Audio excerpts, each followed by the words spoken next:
Good evening and welcome back to Underrail. Last time, we made it through the last bits of Abyssal Station Zero, found the acorn, returned to camp.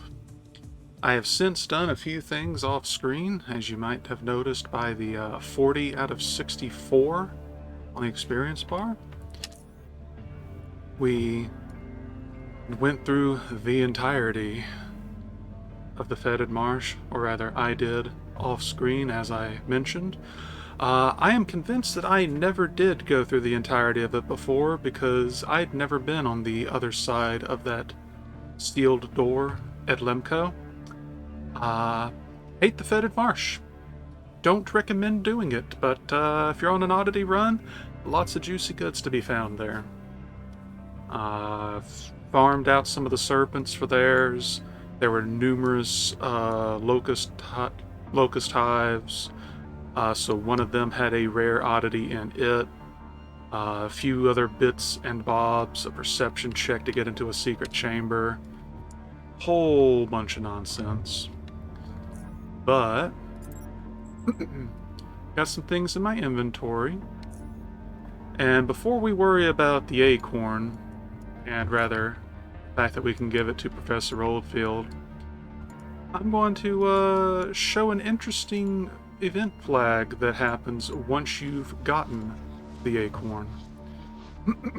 So first, Core City Merchant District. Anyway, hope everyone has been doing well, that you've all had a wonderful day today.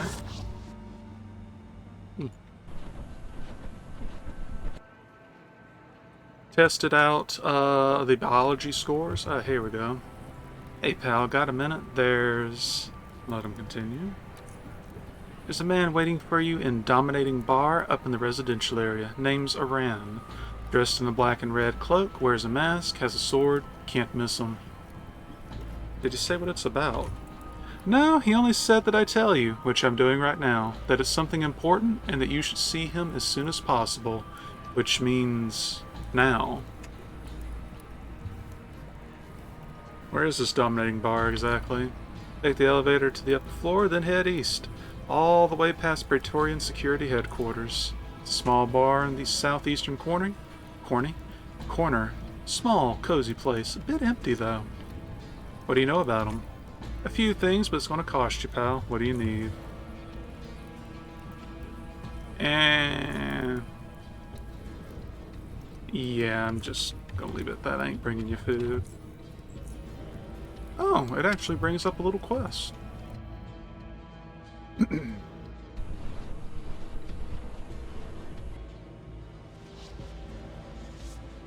And maybe I'm wrong, but I'm pretty sure it's quicker to do this than to actually go all the way back to the elevator. But I did a little bit of testing with the biology scores, and with the bio-investigative belt and a boning knife in the crafting room, we can make basically everything we would want with biology. So I'm done farming points into that. Oh, that's another thing. So I was incorrect about the Black Tome Lift down there in Abyssal Station Zero.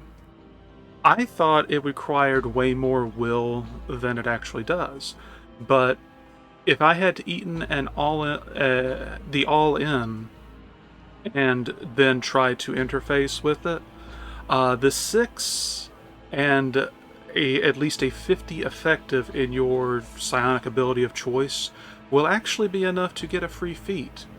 The good news is not getting that feat doesn't really matter on this run, but yeah, no, if you can actually tank your will down to 3 and eat an all-in and you are good to go. So I just wanted to clarify that because I remembered it.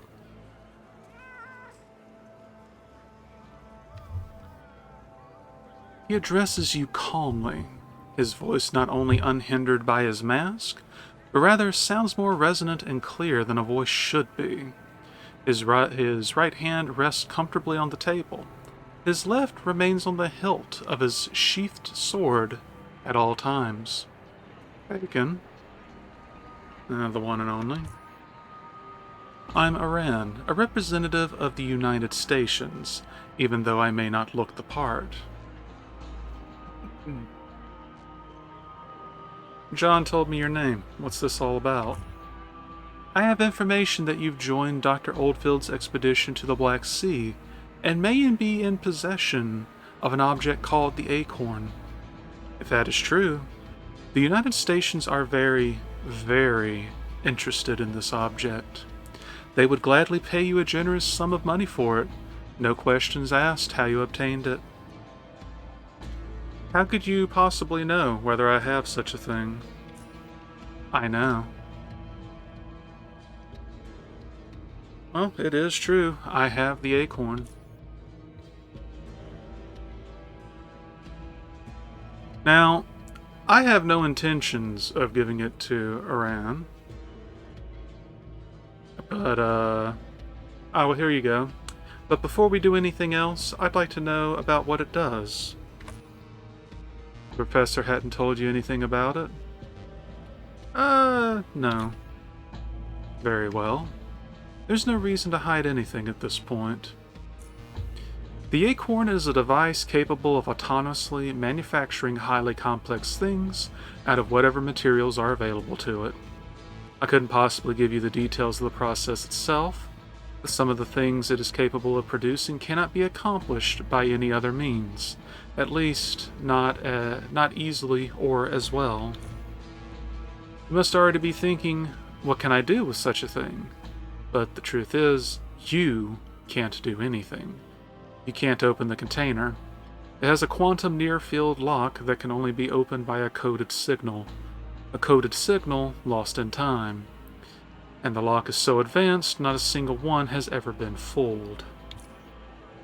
Truthfully, and between you and me, I doubt any of the experts at United Stations would be up to the task. Once they figure that out, they'll turn to someone else for help. Hexagon, perhaps. So in the end, your options are rather limited, you know. You could try wasting your time, but no one here will get to the goods inside, so it will inevitably end up in the north anyway. You even know what the Acorn is, so if you decide to sell it, you're unlikely... let's be straight with each other. You'll never get as good a deal as I'm offering you right here, right now. So, let's just cut out the middleman and walk away rich. And your offer is? I'm offering you 15,000 Karens, it being the preferred currency in these parts. And of course, with enough mercantile, you can go up to 20,000. Now, reasonably speaking, that is a lot of Karens. That's a full set of super steel, if you still need them.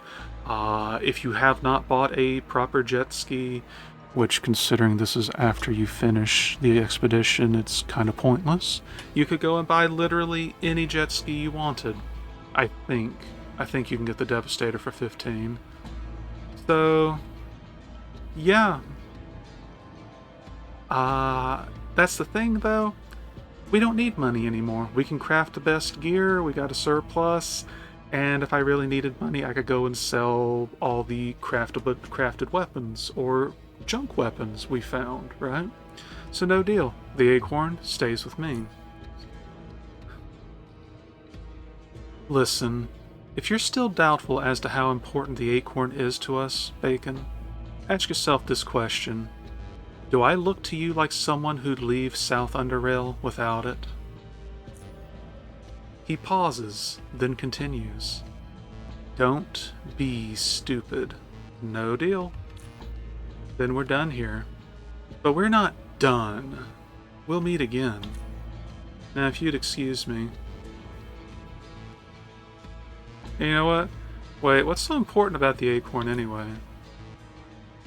Yeah, and tell your tailor to take it easy on the drugs. Okay, so that actually concludes that. Alright. So, he basically is threatening us, and, you know, that's fine. The important thing, though, is that we don't try to kill him in the bar, because if you do, he turns literally everybody hostile to you.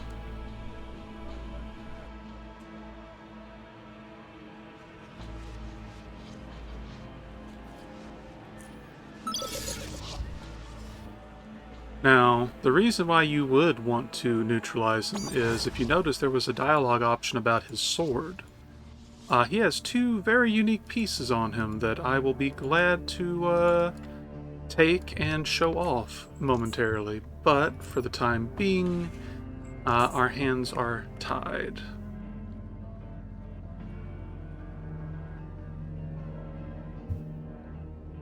Come in, Bacon, come in. I have a report to make about the Abyssal Station. Tell me everything.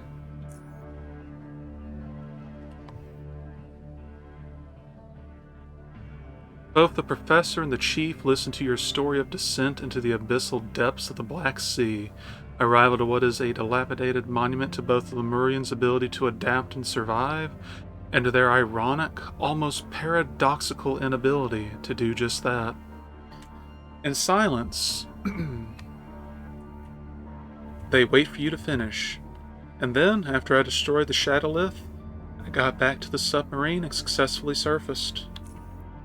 By the caverns. As amazed as he, without a doubt, is, you can see it in his eyes that what he is waiting for you to tell. You can see it in his eyes that he. I feel like that structure is a bit awkward. You can see it in his eyes that he is. Yeah, it should be that he is waiting for you to tell him about something. Now, I'm gonna be real with you. Professor Oldfield, yeah, nice enough guy, he's forward enough with you, but I don't want the acorn going to the north. And you know, maybe that makes me rude, but the acorn was nowhere to be found. I'm sorry, Professor. As if you've punched him in the face, the professor stumbles back and sits on his bed. He removes his glasses, tears rolling down his cheeks. So, this was all for nothing. For nothing. Do not despair, Professor. It is beyond our powers. We've done plenty here. The expedition is a success. Y'all did nothing. Y'all did the preliminary work. I neutralized the natives. I neutralized the pirates. I went everywhere. Me. It was me. But all the dead sect troopers. This is our job, Professor. Our duty. Every sect trooper came here willing to give his or her life for this expedition. Those who did will be buried with the greatest of honors upon our return. It takes him a moment to recover, but then he puts his glasses back on and gets up slowly, as if drained of all his life energy. What are your orders, Professor? Time for us to leave. What we've managed to collect so far and can be loaded to our ships will bring with us. The rest, it's up to the sea. Richard, it's time to inform your sect troopers. The Black Sea expedition is over. Even though we haven't found the acorn, I simply can't put my gratitude into words, Bacon. If you ever find yourself in Dees, Bacon, please stop by the university. You'll always be welcome. Unless you have something to ask me, you're free to leave. Oh, and don't forget to take your possessions. Take the possessions from your footlocker. Let's see what you got. Do you think Biocore knew about the Abyssal Station or the Shadowlith? What if they feared facing was down there and they retreated because of it? He makes a long, thoughtful pose. To that, I'm afraid I couldn't possibly give you an answer. Any new discoveries? Nope.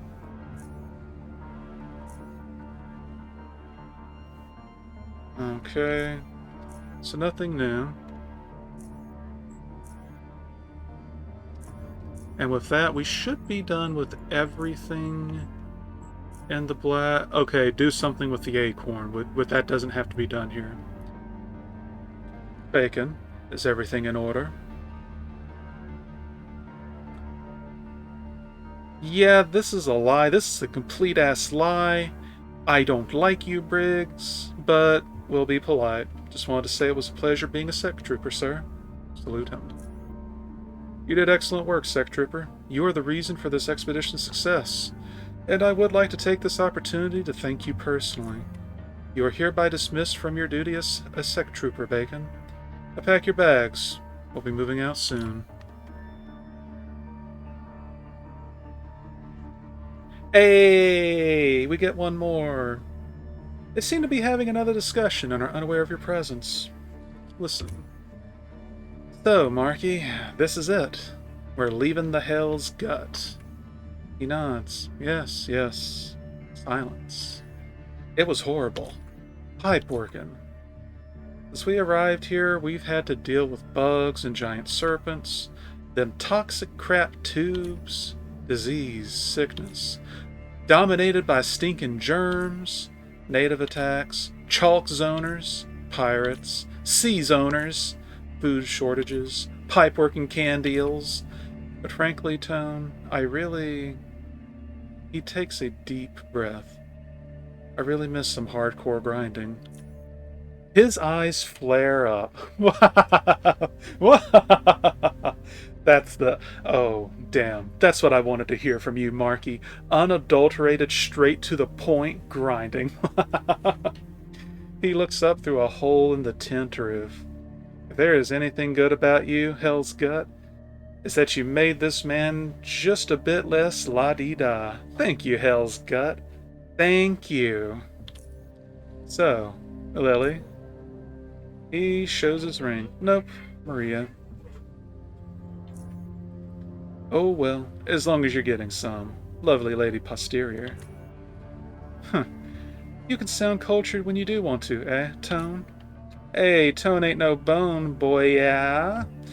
Just don't get too used to it. You know, I'm actually going to miss you two.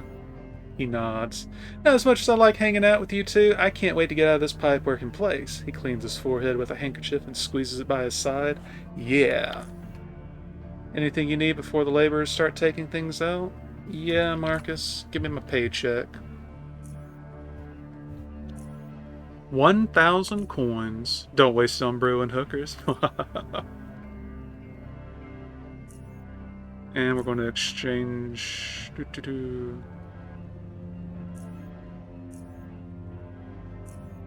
Change all of the blues for Stygians.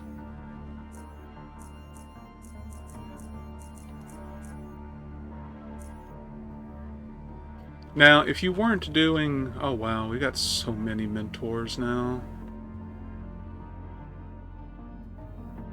You know what? Just to get rid of them.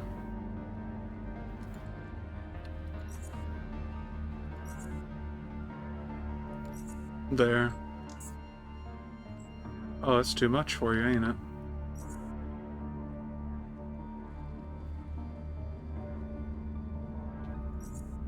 There, that's about even.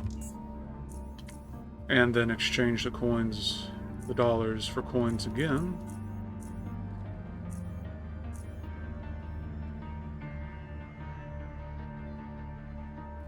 You find the doctor nervously filling a trash bag with some medical waste. You get the feeling he's throwing away things he both should and shouldn't. Damn expedition. Should have listened. What's the matter? We're getting out of this place. He takes a deep breath and calms down. Yes. Yes, we're getting out of here. He pauses, holding a pill box in his hand he was ready to throw away. He looks at it, shakes it, then returns it to one of the first aid kits. I just need a cigarette again, or a dozen. My favorite, Lucky Shot. At least the dreams are gone. Hang in there, Doc. Just a little bit more. He sighs, closing a first aid kit and placing it inside a box. What do you need? Came here for some medical supplies before you pack it all up. He nods. Hey, Bacon, do you want that implant out? I happen to have an extraction tool here. Should work.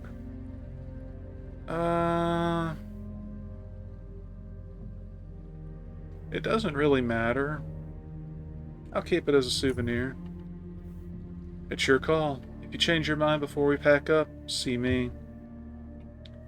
Take care. Bryn, get a hold of yourself. So yeah, that cigar we gave him apparently hit him with even harder withdrawal effects. So, whoopsie. You find Seeger packing his equipment, scratching his head, and wonder as to why a particular device won't fit the box. The computers and the coffee maker are the last to go, it seems. Just came to say goodbye. Hey, you were XL, man. If it wasn't for you, I'd still be pulling creepy crawlies out of my hair. If you need something, now's your last chance. I gotta pack this stuff up, and of course, I gotta do it all by myself. And I'm not keen on being left behind. Exile. Oh, did we find another one? Oh, right. So there was a tablet in that hidden camp in the fetid marsh. There's probably nothing, but sure, I'll look.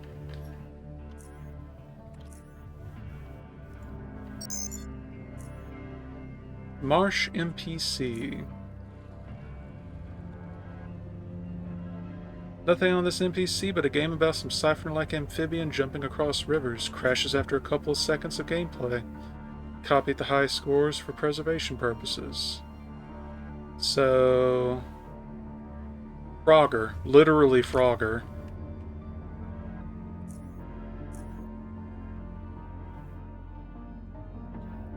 And I guess we'll check in on Yahota.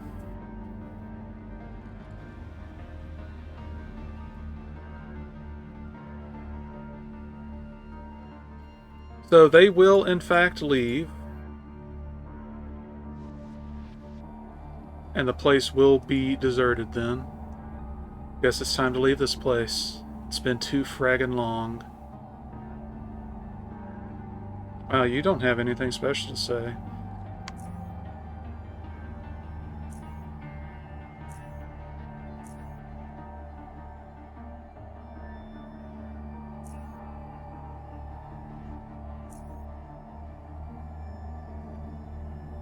Yeah, I don't think unless you have to go through specific prompts.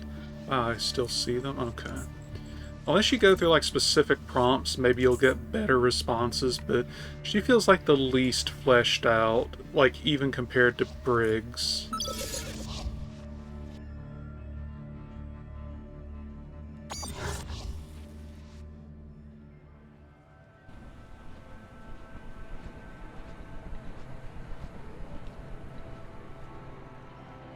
Oh, hey. Somebody thought they could sneak into my house. Oh, nice. Huh. Interesting. So the reason why I'm walking through my place, though, is because Iran should try to ambush me at some point. But, failing it here, we do have one a little odd that we can take care of in the meantime. Unless I have missed one, I scavenged through all of those stockpiled fish that we had. And we should have everything needed to square away one of the first quests we got in the game.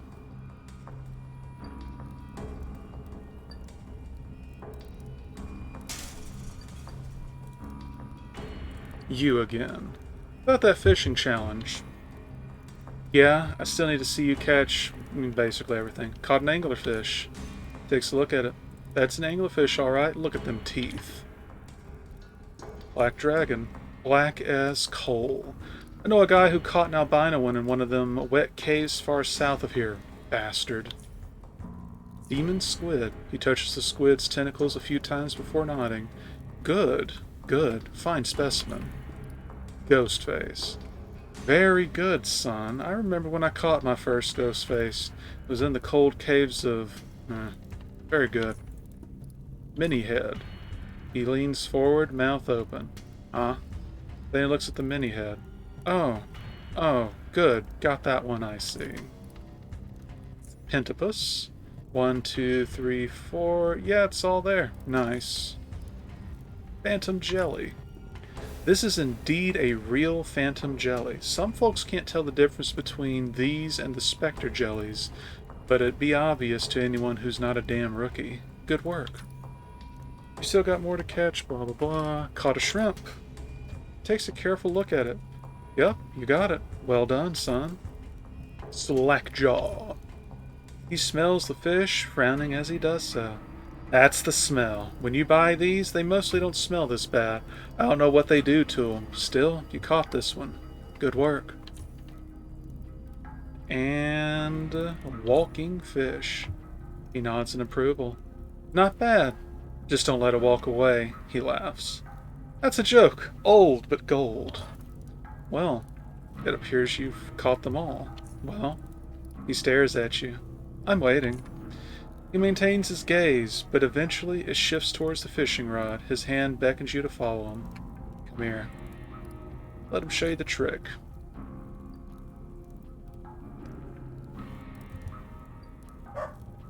Got that? Good. Now leave me be. So it gives you a feat that basically lets you always pull in what you're fishing for, but most importantly, it's worth an oddity point.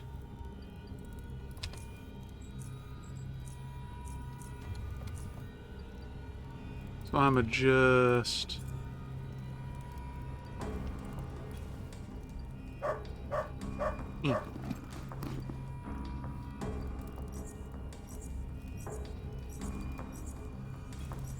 So he doesn't actually take the fish from you, so keep that in mind. But yeah, there's the 10 fish he wants.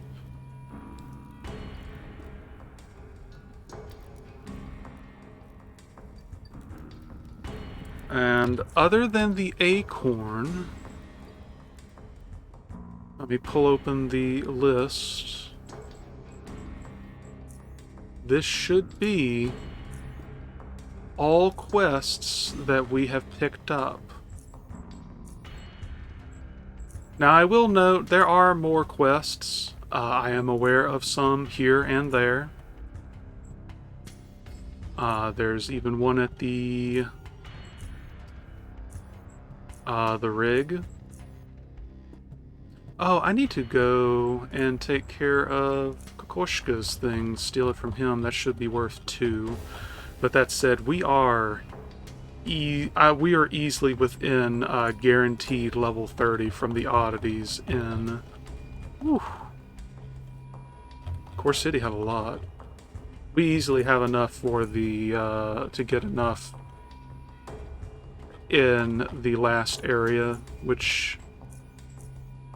I mean, I think you already know where we're going by now.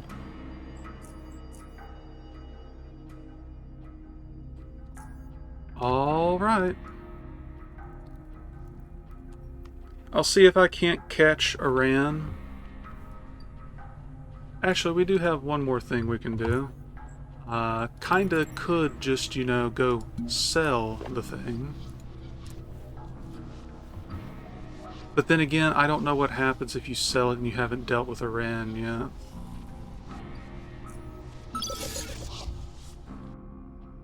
So let's check our house again.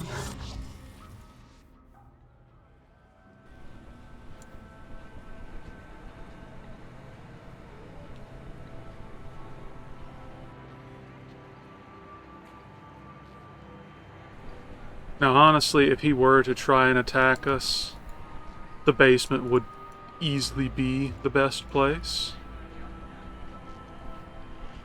I mean, it's the only place without multiple forms of electronic security.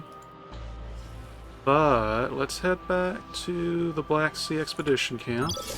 We've already, you know, said, hey, it's done. So let's see if they've already packed up.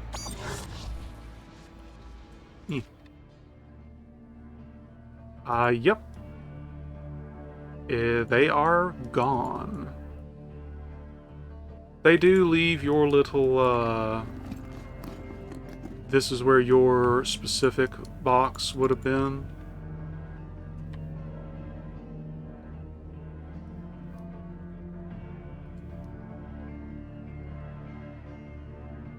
And the only things left are these, your Aegis Patroller, and of course, you know, the things of that nature.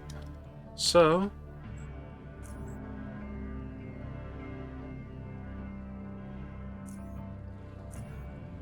hey kid, where are you now? Over. Port Cito. I don't feel like trying to get to him in time. We might do it. If you decide to give the kid over to the fisherman, the ferryman, you can go and check on it. But I'm not hunting him down again. If he was at the Muties, or about to be at the Muties, I'd be okay with it, but yeah. There's a number of parties you can give the acorn over to, but as secretive as they are, I do feel like giving it to the Oculites is probably the most productive plan.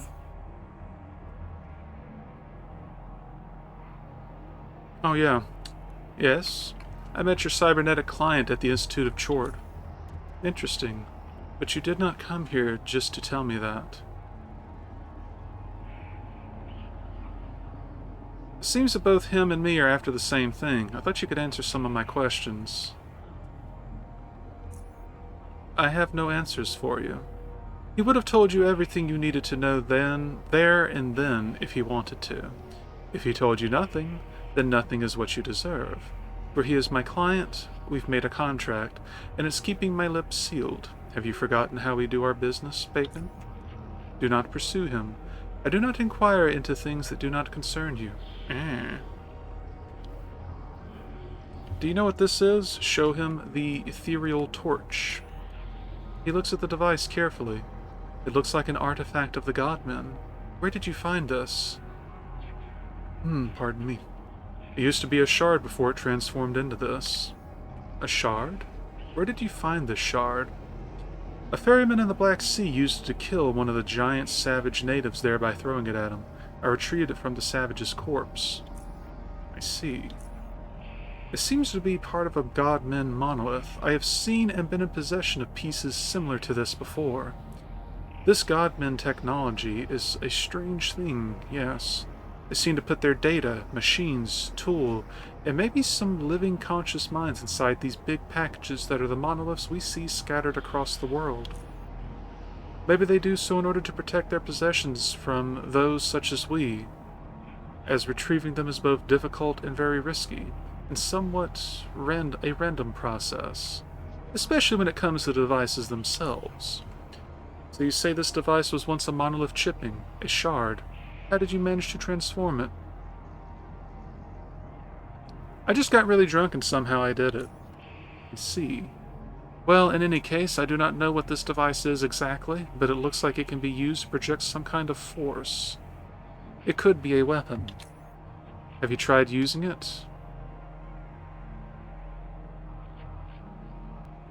Tell him how you destroyed a shadowlith with the torch. He listens carefully as you tell him the story of how you descended into the Abyssal Station and destroyed the black monolith you found there and what you learned about it.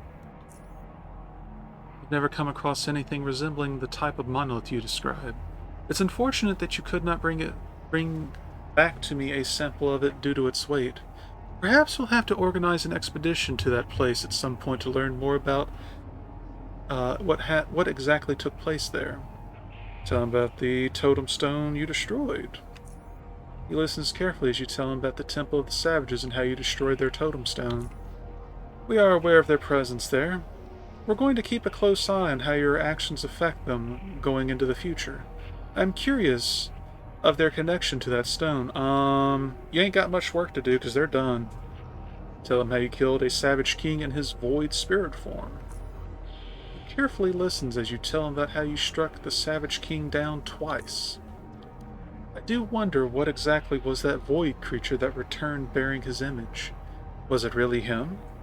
If it was, that brings up the question then, can the energies that their shamans rely on really provide some sort of potential immortality, or at least a life after initial physical death?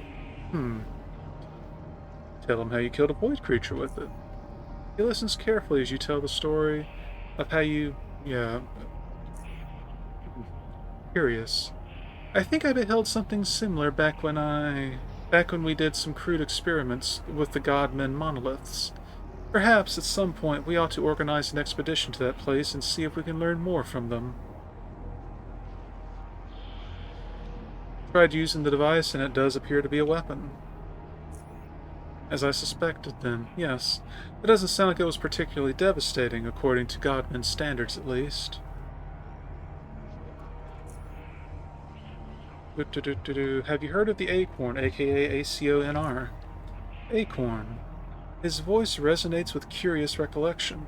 Yes. Why do you ask? I learned about it during one of my recent ventures. What do you know about it?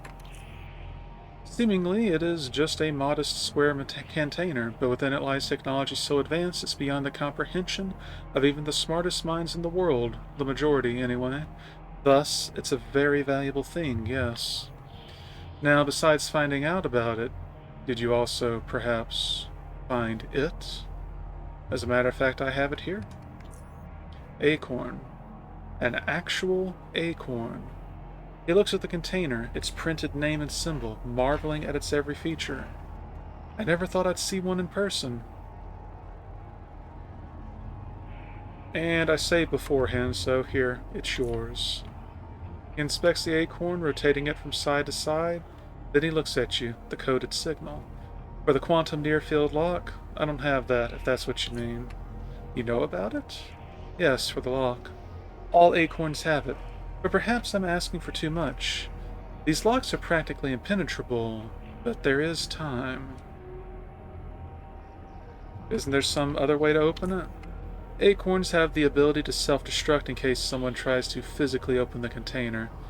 Nothing overly devastating, it simply melts its core, rendering itself useless. Wait, you said acorns. There's more than one? He chuckles. Yes, there are more of them. Acorns, you see, they are quite unique things. Inside each one is a spherical supercomputer, the brain of an artificial intelligence capable of controlling innumerable nanobots, also contained within. Why? To create. For each acorn has a prime directive to construct something, a mega project, based on a blueprint it has. It must do this under any and all circumstances, and it can do so autonomously, all on its own. How does the acorn work exactly? Obviously, I can't go into all of the details, but I can describe to you the basic principles of operation to the extent of my knowledge. Once an acorn is unlocked and activated, it loads its blueprint and seeks to realize it. The blueprint is not as simple as one may think, as it does not only contain the design for the mega project itself, but also patterns for everything that needs to be built in order to finish the mega project. To put it simply, the nanobots cannot do everything themselves. They need to make machines that make bigger and more complex machines. How the acorn's advanced AI allows it to evaluate its surroundings, which might be nothing more than damp, deserted caves. Okay. Now, not how.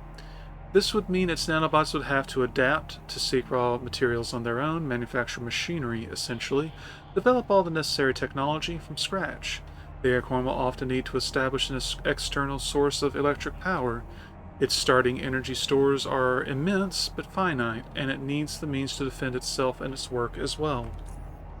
Conversely, it could have been activated in a high-technology environment where power and process materials are readily available, where it could interface with other machines and systems in order to, yes, learn and aid itself in order to complete its task. One can even actively help it by feeding it data it requires for further progress, as well as supplying it with resources. Additionally, it is clever enough to substitute materials it doesn't have with ones it does, so the end result can fulfill the requirements in essence, but not necessarily in form. As long as it fits the needs, the acorn will use anything it can, however it can. It doesn't merely follow the blueprint, it uses reason. Its reason, yes. It's all highly advanced, highly advanced, and the mega projects, as the name implies, are monumental in scale and importance. After all, using such elegant technology on lesser things would be wasteful, wouldn't it? So think of massive machines, vehicles, facilities, stations, entire cities, megalopolises. Yes, you understand. Did NFT make them? They seem far too advanced when compared to the rest of the technology they have. They manufactured and issued them. That is documented and well known. The container is theirs. The quantum near-field lock is theirs. The technology of the Acorn itself, highly unlikely. Such acute artificial intelligence and fine nanobot control and capability surpass the known technological achievements of any of the supercorporations of the time period, and even of today. Where could the other ones be? They were offered to anyone who could afford them, programmed to realize that what the contractors desired. All major supercorporations had them, it's no secret.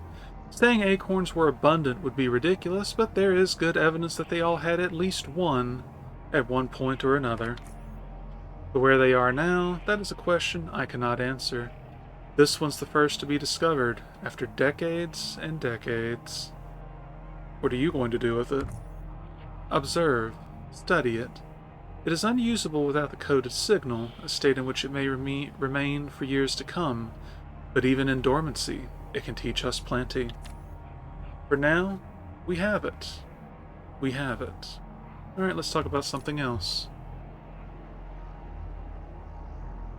Okay. And we get 2 points for that. And now the Black Sea is complete.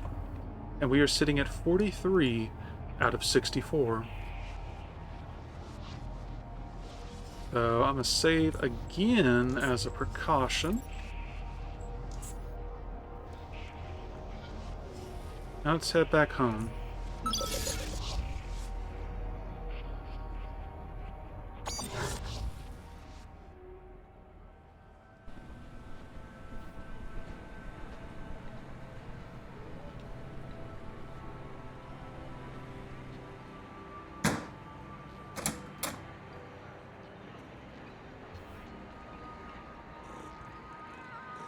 I was kind of hoping Aran would, get to work.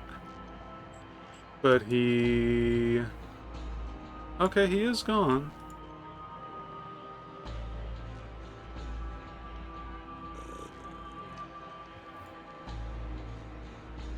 Well, I will pause the recording and go and steal that oddity from Kokoschka real quick. See about, getting that, even if it is mostly unnecessary, I would imagine. Consider it a little bit of a security blanket, I guess.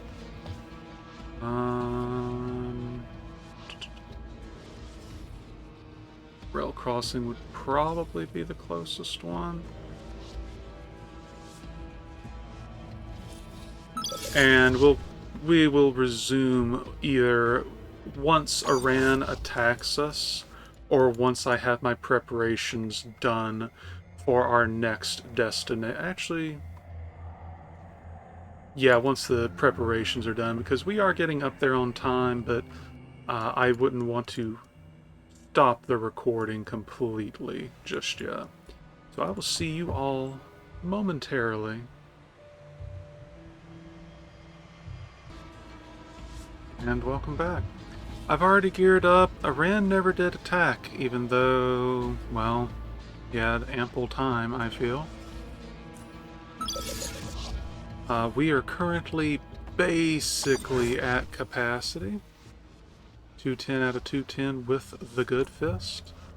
And you can probably tell why by looking at my hotbar. We're bringing all of the big batteries, because might as well start using them now, right?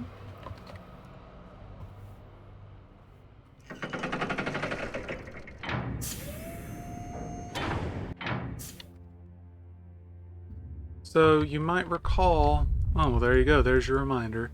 We had some strange tremors going on here last time.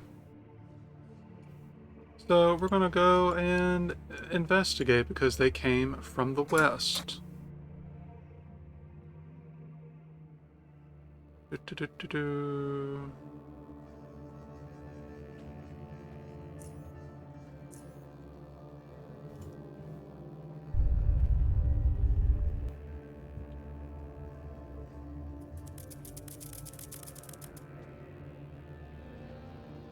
So let's try something out real quick.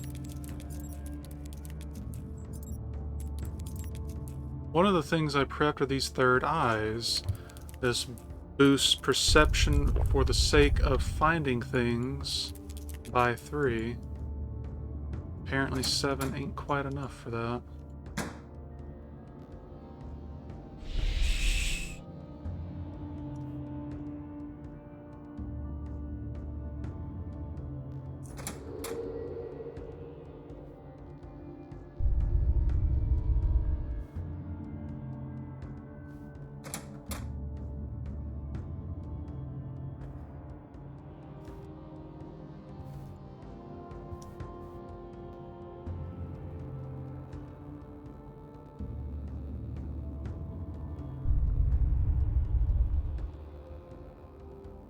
Yeah, there should have been a creeper right around there, but...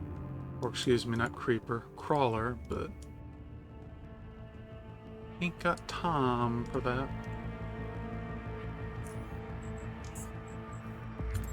So as you can see, the quakes are in fact brought on by our buddies, right? Oh! Oh, okay. Well, let me just load.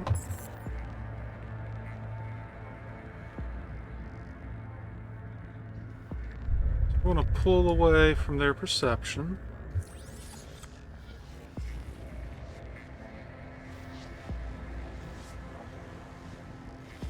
Ooh, that was close.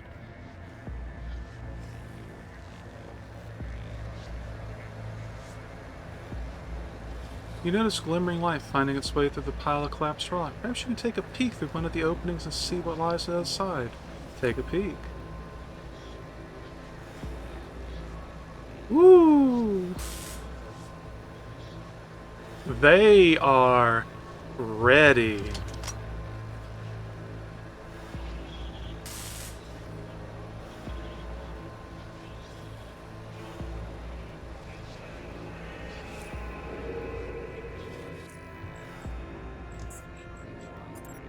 I'm gonna save here because it might be difficult to slip past. Oh, no, no, no, no.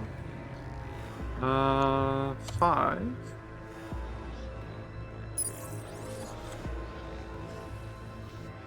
As for why I made sure to sneak by, there are slightly different rewards for having come from that side. As soon as your presence become known to the 2 faceless guards, they raise their weapons in unison, ready to use them. But suddenly, they freeze. The hallway becomes noiseless. Even when the 2 guards lower their weapons, you hear no talking, nor notice any visible signals between them. Several seconds pass before one of them turns around. Wait and see what happens.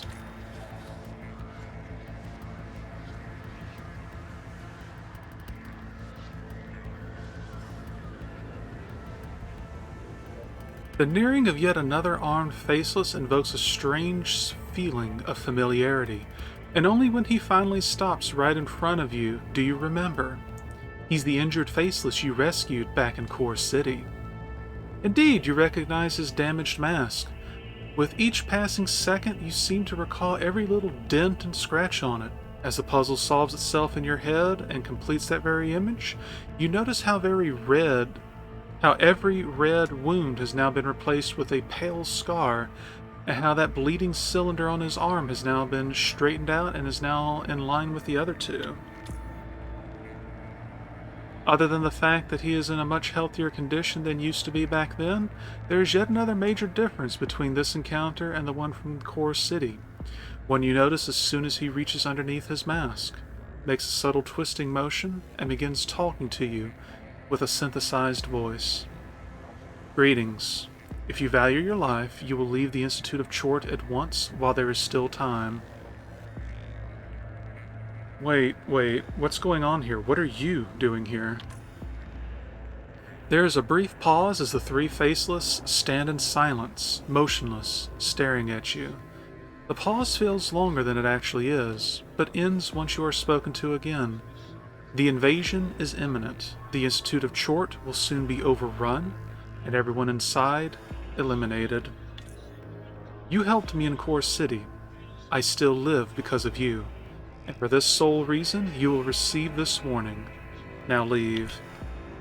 Should you linger on when the invasion begins, you will be treated no differently than the Chortists. That is my message. I'm glad you survived. Thanks for the warning, and farewell. He nods, then reaches under his mask to end the conversation. Afterward, he finally walks away. Disable that. Go ahead and recharge it.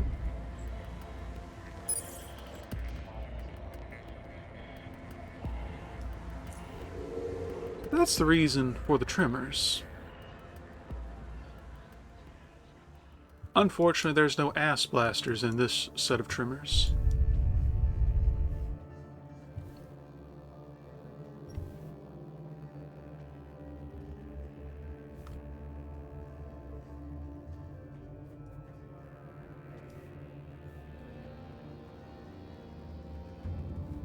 Now, there are two things to note. If I do not go to Iodine's office, I believe the world state will remain like this. If I return to Iodine's office, we are locked on for progression. And given that it has been such a long time coming, I'm going to say it straight. We are about to progress to the end game, and we will pick up there next time. It is by no means a quick path, but the end is near. So, as always, thank you for watching, and I hope you enjoyed. You all take care of yourselves and have a wonderful evening. And next time, I'll catch you as we proceed on to the beginning of the end, as we step into the final expanse in Underrail.